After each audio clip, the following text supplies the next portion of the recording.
Greek Dark Ages has long carried a sense of mystery and intellectual discomfort. It refers to the period roughly between the collapse of the Mycenaean palace civilization, around 1200 BCE, and the emergence of the archaic Greek world, around 800 BCE. Yet to define this era in a unique way requires moving beyond the older, somewhat misleading image of cultural silence or total regression.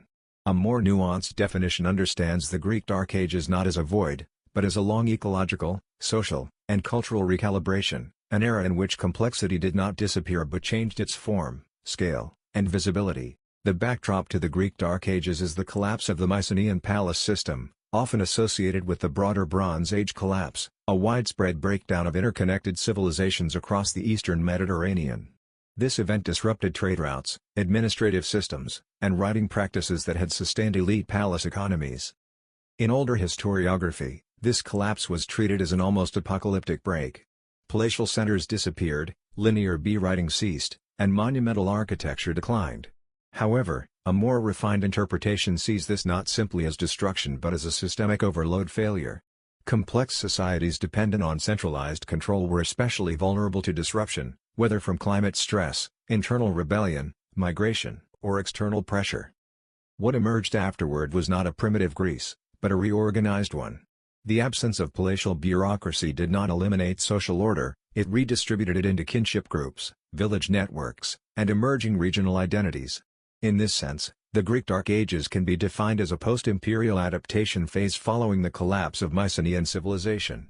One of the most misleading assumptions about the Greek Dark Ages is that the disappearance of palaces meant the disappearance of complexity. Archaeology, however, suggests otherwise. Settlements continued, burial customs evolved, and material culture shows both continuity and innovation. Instead of bronze-heavy aristocratic systems, communities increasingly relied on smaller-scale agriculture and pastoralism. This shift reflects not regression but adaptation to reduce long-distance trade.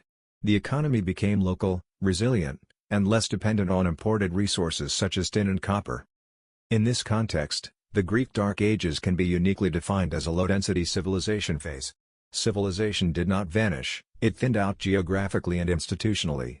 Complexity survived in simpler, more flexible forms. Archaeologically, the Dark Ages are often characterized by simpler pottery styles, reduced monumental architecture, and fewer luxury goods. However, this should not be mistaken for cultural stagnation. Instead, material simplicity often signals functional adaptation.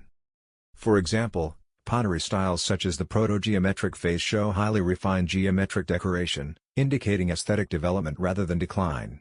The precision of these designs suggests careful craftsmanship and new artistic conventions. Burial practices also changed significantly. Inhumation replaced elaborate chamber tombs in many regions, reflecting shifts in beliefs about status and the afterlife. Grave goods became less extravagant, suggesting either reduced inequality or altered expressions of status. In this way, the Greek Dark Ages can be defined as a low-material, high-creativity society, where cultural expression shifted from monumental display to subtle design and local craftsmanship.